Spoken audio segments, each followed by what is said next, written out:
বৃহস্পতিবার কোচবিহারের মাথাভাঙা বিধানসভাতে নির্বাচনী জনসভার মঞ্চ থেকে মুখ্যমন্ত্রী মমতা বন্দ্যোপাধ্যায় বলেন, বিজেপি যেদিন থেকে ক্ষমতায় এসেছে সেদিন থেকে বাংলাকে মানছে না, কোনো টাকাও দেয় না। তিনি বলেন, বাংলার 1,74,000 কোটি টাকা আটকে রেখেছে কেন্দ্র, অথচ বাংলা থেকে 6 লক্ষ কোটি টাকা নিয়ে গিয়েছে।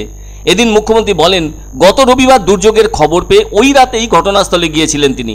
জলপাইগুড়ি থেকে আলিপুরদুয়ারও গিয়েছিলেন, গভীর রাতে ক্ষতিগ্রস্ত এলাকাতেও গিয়েছিলেন, তড়িঘড়ি মানুষের পাশেও দাঁড়িয়েছিলেন। ঝড়ে 700 থেকে 800 বাড়ি ধুলোয় মিশে গিয়েছে বলে জানান।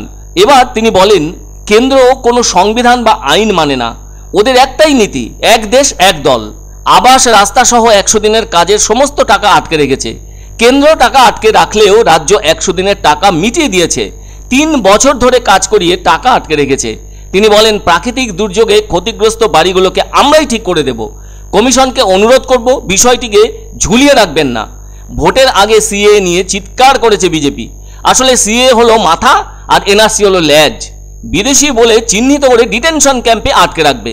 বাংলায় সিএ আর এনআরসি কোনোটাই হতে দেব না। আমাদের আপদ আজ যেন বিজেপির সম্পদ। আমরা দল থেকে বের করে দিয়েছিলাম, হাজার হাজার মামলা রয়েছে, আর সেই তিনি নাকি দেশের স্বরাষ্ট্র প্রতিমন্ত্রী। এটা ভীষণই লজ্জার। কোচবিহারের জন্য 300 কোটি টাকার উপর খরচ করেছিলেন বলে জানান মুখ্যমন্ত্রী। শ্রমিকদের উন্নয়নের জন্য নজর রেখেছে কেন্দ্র, আর 28 লক্ষ পরিযায়ী শ্রমিকের তালিকা তৈরি করেছে রাজ্য। ওদিকে বিজেপি অফিস থেকে ফোন করে বলছে আবাসের টাকা পেতে নাম লেখান। শেষে নিজেরাই আবার আবাসের টাকা বন্ধ রেখেছে।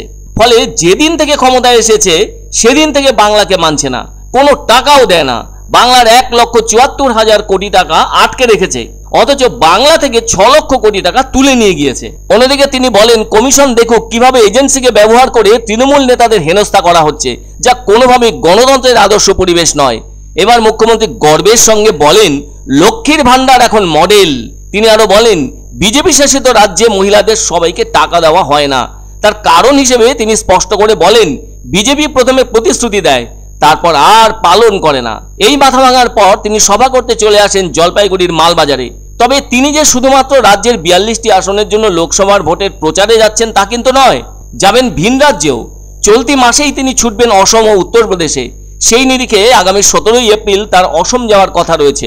অন্যদিকে এদিন মুখ্যমন্ত্রী মমতা বন্দ্যোপাধ্যায় মাথাভাঙার জনসভা থেকে শুভেন্দু অধিকারীর একটি মন্তব্য প্রসঙ্গে তীব্র কটাক্ষ করেন। তিনি বলেন, মিথ্যে কথা বলার একটা লিমিট আছে।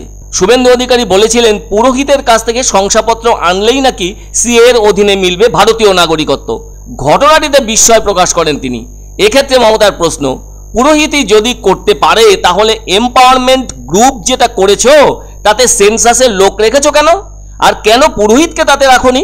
এদিন তিনি কোচবিহার লোকসভা কেন্দ্রের তৃণমূল প্রার্থী জগদীশ বসুনিয়ার সমর্থনে বক্তব্য রাখলেন। মুখ্যমন্ত্রী এদিন তীব্র ভাষায় সবচেয়ে বেশি কটাক্ষ করেন বিজেপিকে। অন্য সব রাজনৈতিক দলকে অত গুরুত্ব না দিলেও বেশিরভাগ সময় ধরেই বিজেপির বিরুদ্ধে সোচ্চার হন তিনি। ফলে বিজেপির প্রার্থী নিশীথ প্রামাণিককে তিনি দেশের কলঙ্ক বলে উল্লেখ করেন। তবে তিনি আশা প্রকাশ করছেন, এই কোচবিহার আসন থেকে তৃণমূল প্রার্থীকেই মানুষ সবচেয়ে বেশি ভোট দেবেন। বাংলাকে মানে না, বাংলার টাকা দেয় না। 19 সাল থেকে মনে রাখবেন, এই 5 বছরে 6,50,000 কোটি টাকা তুলে নিয়ে গেছে বাংলা থেকে, আর আমাদের 1,74,000 কোটি টাকা আমাদের আটকে রেখে দিয়েছে।